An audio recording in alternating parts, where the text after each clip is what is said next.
दोस्तों स्वागत करती हूँ आप सबका आपके अपने यूट्यूब चैनल पर जिसका नाम है अर्चना सुनाती कहानी। तो चलिए शुरू करते हैं। आज बरसी थी मम्मी की। राहुल उदास बैठे थे। यूं तो पिछले पूरे वर्ष उनके चेहरे पर मुस्कान नहीं दिखी। सुबह नहाकर फूलों की माला फोटो पर चढ़ा रहे थे तो एक टीस सी उठी थी मेरे कलेजे में। इस तरह की टीस पिछले दिनों अक्सर उठती रही है। उनके रहते मैं कभी नहीं जान पाई कि उनकी शख्सियत इस घर के लिए कितनी अहम थी। चारों तरफ सूनापन पसर गया है, सन्नाटा सा। वे अलग थी, बिल्कुल अलग। तभी तो नहीं समझ पाया कोई उन्हें। वह भी कहाँ कद्र कर पाई उनकी भावनाओं की। उसे हर वक्त वे जो कहती या करती उसमें सच्चाई कम और खोखले आदर्शवाद का भ्रम ज्यादा बना रहा। कितना गलत सोचती थी वह। याद है मुझे वह पहली मुलाकात। वे एक लौते बेटे के लिए देखने आई थी मुझे। बड़े ध्यान से देख रही थी। जो कुछ उन्होंने मुझसे पूछा, अमूमन बेटे की माँ एक सब नहीं पूछा करती। चूंकि मेरे पापा डॉक्टर हैं, उनकी पहला प्रश्न था, तुम डॉक्टर के प्रोफेशन को किस रूप में लेती हो? पिछले वर्ष की 2 दिन राष्ट्रीय स्तर की घटनाएं क्या थी? खाली वक्त में क्या करना चाहोगी? माँ ने कहा पढ़ना, तो बोली कैसी पुस्तकें, कौन सी पत्रिकाएं? सगाई होने के बाद आई तो उन्होंने एकांत में बात करने की इच्छा जाहिर की। मैं बिल्कुल घबरा गई। न जाने उस वक्त अच्छा लगा था। मेरे प्रति प्यार का अथाह सागर हरहा रहा था उनकी आंखों में। अंजू बेटी, जितना तुम्हें देखकर समझ पाई हूँ उससे तुमने मुझे मोह लिया है। आज एक अहम बात पर तुमसे सलाह करनी है। देखो, यह तो नहीं कहती कि हमारे पास दौलत के खजाने हैं, मगर तुम्हें कभी कोई अभाव नहीं रहेगा। दूसरी बात कि जितना एक माँ अपनी बेटी की जरूरतों को समझकर पूरा कर पाती है, कदाचित उतना मैं नहीं कर पाऊंगी। इस पर भी मेरे विचार में भौतिक वस्तुओं के चाह की कोई सीमा नहीं होती। नित नई आती हैं और इच्छाएं मचल पड़ती हैं। इंसान की अनंत इच्छाएं ही उनके पतन का कारण बनती हैं। असल में हम दहेज नहीं लेना चाहते, मगर सिर्फ हमारे चाहने भर से तुम्हें वंचित होना पड़े और बाद में तुम्हें इसका मलाल रहे। तुम समझ रही हो ना मैं क्या कहना चाहती हूँ? आखिरकार तुम्हारी राय जान लेना सबसे जरूरी है, क्योंकि इसका सीधा असर तुम पर पड़ने वाला है।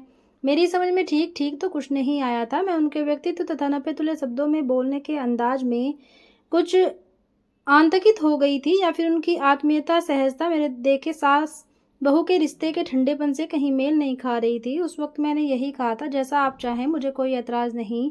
बल्कि यह तो खुशी की बात है। खुशी कहाँ हुई थी मुझे? हुई हो अंदर ही अंदर। शायद उनके इस निर्णय के पीछे स्पष्ट दिखती द्रव्य की अनासक्ति को कहाँ देख पाई थी मेरी आंखें। कैसी अजीब बात थी। जो अच्छाई शीशे की तरह सामने थी, उसमें भी सभी को खोट नजर आया था। उस वक्त किसी ने कहा उन्हें अपनी प्रशंसा करवानी है, तभी ऐसा कह रही है। पर यह कोई नहीं सोच पाया कि पहले त्याग करना होता है, तब प्रशंसा पाने का हक बन पाता है। उनके अपने रिश्तेदारों को यह निर्णय अटपटा लगा।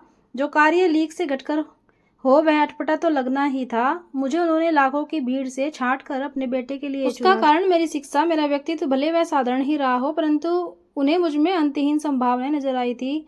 उसकी अहमियत मैं ही नहीं जान पाई। मुझे थोड़ा उदास देखते ही राहुल से कहती, घुमा लाओ इसे या मम्मी से कलकत्ता बात करा दो, उदास मत रहो।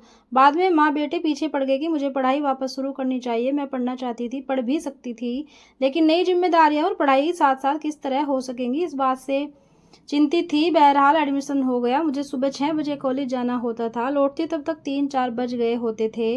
नींद पूरी न हो पाती कि उठने का वक्त हो जाता। दिन भर बाहर रहने के कारण घर के पूरे काम मम्मी को करने पड़ते। यह बात मुझे अक्सर कचोटती रहती। उन्होंने एक बार भी जाहिर नहीं किया कि इससे उन्हें कोई तकलीफ है, बल्कि अपनी सहमति व सहयोग में कभी कमी नहीं आने दी।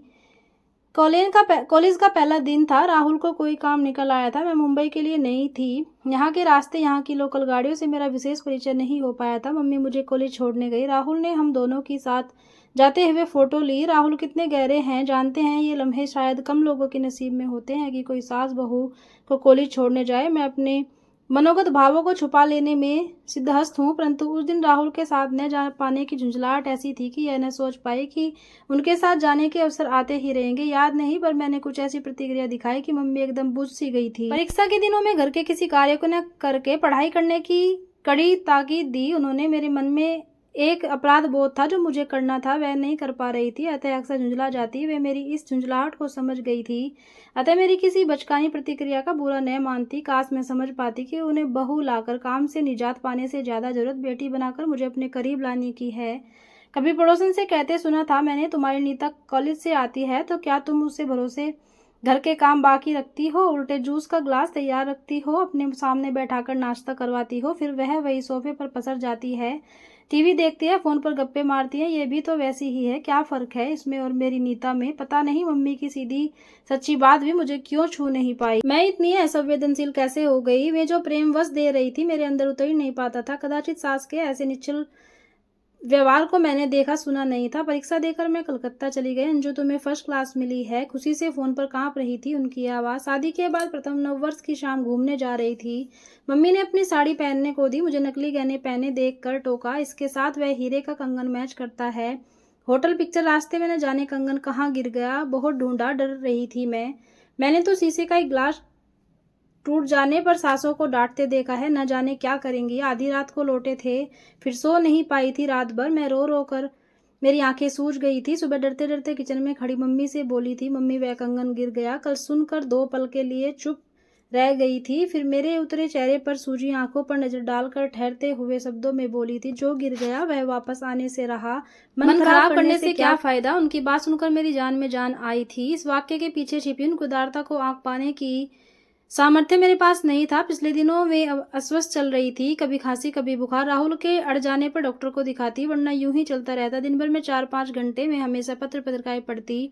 हिंदी साहित्य में उनकी गहरी रुचि व समझ थी। बहुत पढ़ते रहने के कारण उन्हें प्रत्येक क्षेत्र की जानकारी थी। फिर भी मुझसे ही पूछती, अंजू यह दवाई ले लूं या किसी को उपहार देना है तो क्या ठीक रहेगा? मेहमान आते तो क्या बनाया जाए? मेन्यू बताओ। खुद के मन में कुछ और होता, मगर जो मैं कह देती वह कभी न टालती।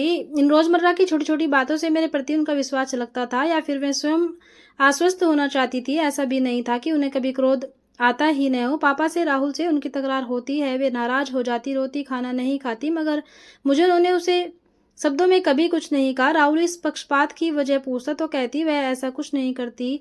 कुछ कहने की गुंजाइश है मेरे और राहुल के बीच भी कोई बात होती तो हमेशा मेरा पक्ष लेती। मेरे जन्मदिन पर भी राहुल को जन्मदिन से ज्यादा ताम झाम करती। राहुल तुनकता तो उनका जवाब होता, तू पगला है रे।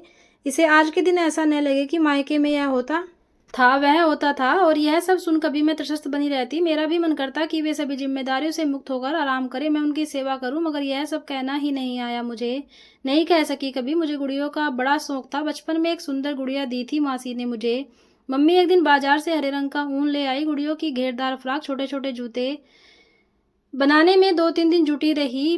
बेटियों की गुड़ियों को सजाना ब्याना न कर पाने की भरपाई की छोटी सी कोशिश की। शायद वो मेरे मायके से बुलावे का फोन आते ही मुझे भेजने को बेचैन हो जाती। कभी इनकार नहीं किया। हमारे बीच कभी मनमुटाव नहीं हुआ। इस पर भी उनके प्यार से छलकते निस्वार्थ को मैंने समझा होता तो कम से कम कुछ तो लौटा पाती जो उनका वाजिब पावना था मुझसे।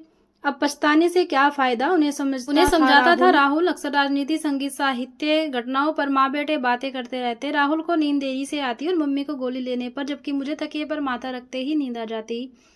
राहुल देर रात तक मम्मी के साथ बातें करता रहता। वे बीच बीच में टोकती, जा कमरे में जा, अंजू इंतजार कर रहे। कई बार खुद उठकर सोने चली जाती। तब राहुल उठता। मैं पता नहीं क्या महसूस करती। अब मुझे समझ आया कि मम्मी के साथ होने वाली बहसें राहुल की मानसिक व बौद्धिक खुराक थी। मम्मी कितना चाहती थी कि मैं भी साथ बैठूं और पूरी स्वतंत्रता के साथ अपने विचार रखूं, पर मैं नहीं बन पाई उनकी गोष्ठी की सदस्यता। तभी राहुल साल भर से अनमने हैं, बिल्कुल चुप से। माँ का चला जाना असहनीय तो है ही, साथ ही वे लंबी बहसें, मतभेद और पूरी संजीदगी से अपने पक्ष को स्पष्ट कर पाने व सुन लेने वाला अब कोई नहीं है। कोई ऐसा भी नहीं कि क्रोध से उबलते राहुल को दोगुने क्रोध से झपट कर शांत करा दे। माँ बेटे के लाख चाहने पर बातों में मैं रस नहीं पाई। यदि ले पाती तो आज राहुल को संवेदनात्मक सहारा दे पाती, पर दोष मेरा कितना था। मैंने तो सासों को गड़े गड़ाए सांचे देखे थे। निर्मम क्रोधी यहाँ जो मिला वह न्यारा था। उसे समझना, उस पर विश्वास कर पाना कठिन था। समय की जरूरत थी और समय ही नहीं मिला था। शेष रह गया पछतावा। तो दोस्तों, ये थी छोटी सी कहानी। धन्यवाद।